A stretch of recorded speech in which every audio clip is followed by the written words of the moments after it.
नमस्कार. तुम्हाला तुमचा फार्मर आयडी नंबर माहिती नसेल, तर तुम्ही काही सेकंदामध्ये तुमच्या मोबाईलवरनं कशा पद्धतीने काढू शकता? चला तर पाहूया. त्यासाठी तुम्हाला व्हिडिओच्या डिस्क्रिप्शनमध्ये लिंक दिली त्यावर जायचंय आणि त्यावर क्लिक केल्यानंतर तुम्हाला अशा प्रकारे इंटरफेस दिसेल व त्यानंतर तुम्हाला इथे चेक एनरोलमेंट स्टेटस या ऑप्शनवर क्लिक करायचंय. यावर क्लिक केल्यानंतर तुम्हाला 3 ऑप्शन दिसतील. एनरोलमेंट आयडी, फार्मर आयडी आणि आधार नंबर.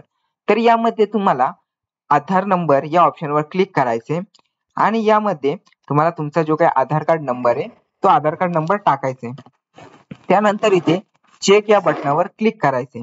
यावर क्लिक केल्यानंतर तुम्हाला तुमचा आधार कार्ड नंबर दिसेल, तुमचं नाव दिसेल, त्यानंतर तुम्ही कधी कोणत्या तारखेला रजिस्ट्रेशन केलंय ते दिसेल आणि त्याच्यानंतर तुम्हाला इथे फार्मर आयडी नंबर दिसेल आणि त्याच्यानंतर तुम्हाला तुमचा स्टेटस आहे ऍक्टिव्हेट आहे का, अप्रुव्हल स्टेटस तुम्हाला अप्रूव्ह आहे का, हे सर्व तुम्हाला यामध्ये दिसेल. कधी अप्रुव्हल केलंय ते सर्व दिसेल. तर अशा पद्धतीने तुम्ही तुमचा जो काही फार्मर आयडी नंबर आहे तो फार्मर आयडी नंबर काही सेकंदामध्ये आधार कार्ड नंबरवरून काढू शकता. तर व्हिडिओ कसा वाटला नक्की कमेंट करून सांगा आणि नवीन अपडेट्स मिळवण्यासाठी चॅनेलला लगेच सबस्क्राईब करायला विसरू नका.